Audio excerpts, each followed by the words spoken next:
안녕하세요. 디지털 핑스입니다.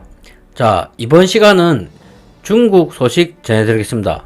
자, 지금 현재 중국이 과잉 방역 문제 때문에 외국인들이 중국을 탈출하고 있다고 합니다. 중국의 엄격한 제로 코로나 정책으로 인해서 불확실성을 감당하기 어려워진 외국계 기업들이 현지 투자를 줄이고 매출 목표치를 하향하는 등 비상 경영에 나서고 있습니다.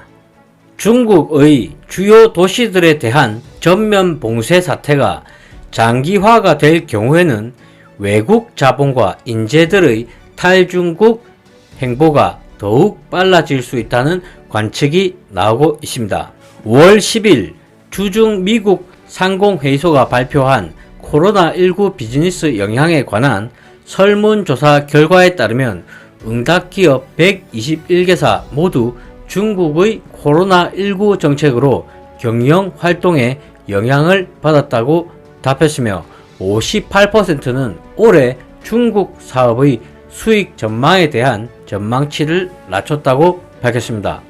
또 절반 이상의 기업들이 제로 코로나 정책으로 인해서 이미 중국 내 투자를 줄이거나 연기했다고 답변했습니다.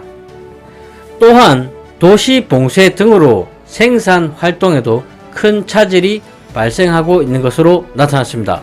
설문조사에 답변한 기업 가운데 59%는 직원 부족, 공급망 교란, 봉쇄 등으로 생산 역량이 감소하거나 둔화했다고 답변했습니다. 특히 상하이에서 활동하는 기업의 15%는 도시 봉쇄 이후 한 달 넘게 생산 활동을 재개하지 못했습니다. 컴레퍼티 주중 미국 상공회의소 회장은 현재의 봉쇄 조치는 중국에 대한 미국 기업의 신뢰를 해치고 있다고 말했습니다. 그는 이어서 기업들은 터널 끝에서 빛을 보지 못하고 있다면서 우리의 회원사들은 중국 정부가 팬데믹 방역과 경제발전, 개방 사이에서 좀 더 균형을 찾길 촉구한다고 강조했습니다.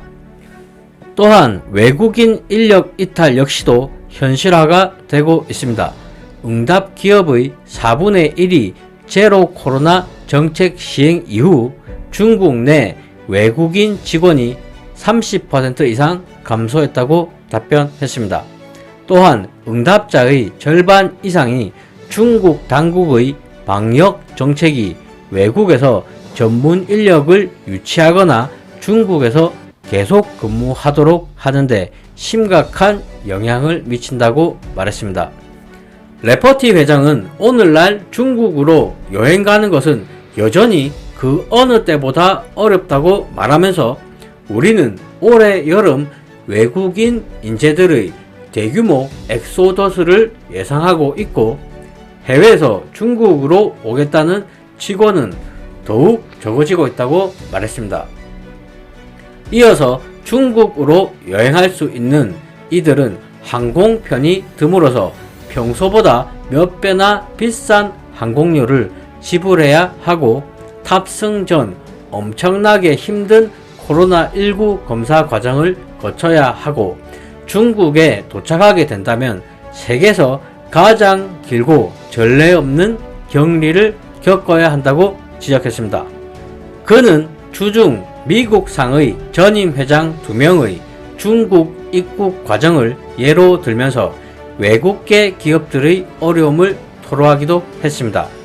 최근 중국을 찾은 전 회장 한 명은 상하이에 도착해서 22일간 격리를 한 후에 다시 베이징에서 15일간 격리를 해야 했고 다른 한 명은 상하이에서 무려 43일간 격리와 봉쇄를 경험했으나 그 후에도 베이징으로의 여행이 제한을 받게 되자 미국으로 돌아가 버렸다는 것입니다. 자, 현재 전 세계적으로 코로나19 사태가 마무리되는 단계로 보이고 있고요. 그리고 법적으로도 야외에서는 마스크를 벗고 생활을 하는 곳이 많습니다. 자, 그에 반면에서 중국은 과잉 방역을 하고 있습니다. 자, 중국이 현재 전 세계적인 추세에 전혀 발을 맞추지 않는 모양새를 보이고 있습니다. 과연 중국이 원하는 것이 외국인들을 중국에서 자연스레 내보내는 방향, 그런 방향을 원하는 것인지 어떤 방향을 원하는 것인지는 몰라도 현재 중국의 경제 상황은 좋지 않아 보입니다. 이상 방송을 마치겠습니다. 시청해 주셔서 감사합니다.